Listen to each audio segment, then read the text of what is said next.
Wake up Enchanter players, we have a new champion to add to our ranks, and her name is Senna. Senna is receiving some pretty crazy changes in the next patch, patch 14.16. These changes are likely to completely transition Senna's playstyle from a late game scaling damage dealer to a marksman enchanter who provides healing and shielding for her allies. Now let's dive right into the changes. Senna's attack speed growth is decreasing from 4% to 2%. Her critical strike chance per 20 stacks has decreased from 10% to 8%, and her root duration has changed from 1 to 2 seconds to 1.25 to 2.25 seconds. These changes are slowly taking away her effectiveness as a damage dealer, as her attack speed growth is now halved. However, the 0.25 second extra root duration is very handy and ties in nicely to an enchanter playstyle, as her crowd control is now easier for allies to follow up from. Now let's look at the big changes. As a whole, Senna is having her lethality scaling removed and is receiving higher AP scalings.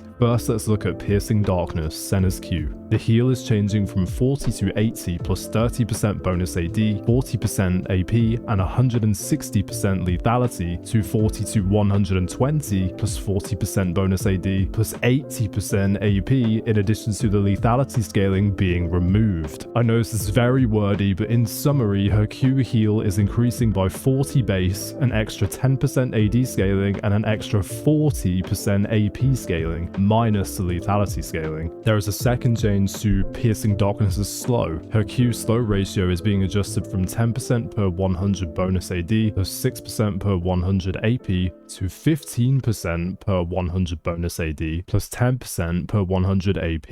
And the final change that Senna is receiving is to her ultimate, Dawning Shadow. The shield is changing from 100 to 200 base shield plus 120% mist to 120 to 200 with 70% AP scaling and 150% mist. The changes to her ultimate are pretty significant. A whopping 70% AP scaling is being added. This will lead to her ultimate providing pretty big shields to the entire team in team fights, along with her Q heal now providing 80% AP scaling. As a whole, these changes provide a big incentive for Senna to build enchanter items. The additional healing and shielding power on enchanter items could provide a big boost to Senna's overall healing and shielding output given these new changes. I tested out Senna on PvE, and this is the build I suggest for Enchanter Senna. The rune set is Summon Airy, Mana Flow Band, Transcendence, and Gathering Storm, with Presence of Mind, Legend Haste, 1 ability haste shard, 1 adaptive force shard, and 1 scaling health shard. These runes provide lots of ability haste with Transcendence and Legend Haste to primarily reduce the cooldown of her heal.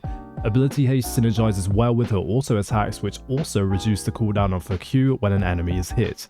Senna's mana costs are pretty high. Mana Flow Band and Presence of Mind help provide extra mana regeneration to combat this. And finally, Summon Airy is a good pickup as a default enchanter keystone to provide shielding on allies whenever Senna heals them with her Q or shields them with her ultimate. For itemization, take Dreammaker, Boots of Swiftness, Echoes of Helia, Moonstone Renewer, Dawncore, and Rabadon's Deathcap. Echoes of Helia is a good first item. It works super well with Senna, as Senna auto attacks quite often. Her auto attacks also reduce the cooldown of her Q, meaning that Senna can proc Helia frequently. Helia provides some extra healing and damage in the early game, which can be quite impactful, as she is only traditionally strong in the late game. Moonstone Renewer can spread the healing on Senna's Q and the shielding on her R to additional allies, or amplify the value on lone allies. This will now be a huge power spike for her healing and shielding. Dawncore amplifies ability power and healing and shielding power, and Deathcap is the final item to round off this build. The reason for choosing this and not another enchanter item is that Senna's new AP ratios reach as high as 70 and 80%, which is massive. It is worth amplifying her ability power to utilize these huge ratios. Overall, I am very surprised at these Senna changes. I didn't expect Riot to start removing her lethality scaling and increase her AP ratios, as these changes will likely completely change her playstyle. Her builds and runes will be shaken up, and she will have completely different power spikes to play around. These changes are likely to polarize Senna players, as if enchanter builds become stronger on Senna, then what's the point of playing her as a scaling damage dealer? But we'll have to see how Senna plays out on live servers, and if Enchanter Senna is as successful as I predict.